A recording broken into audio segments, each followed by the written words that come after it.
sir. So if you can go ahead and introduce yourself first and your name and rank and stuff. My name is Officer Blum, currently assigned to the Modesto area CHP office. And can you just give us a general about what happened here tonight?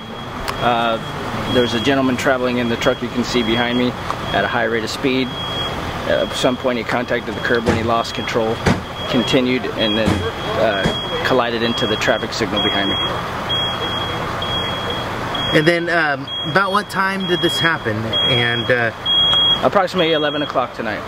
And then what agencies were involved? Modesto PD was here, CHP was here obviously, Stanton County Fire Department, as well as MID I think was here as well. Do you have any idea of what condition the man is in right now? Critical condition at this point. The extent of his injuries is unknown at this time, as well as whether or not he'll survive. And is there any idea yet as to what may have been the cause? Right now, speed, but until investigation is completed, that's undetermined. Good. Thank you, sir.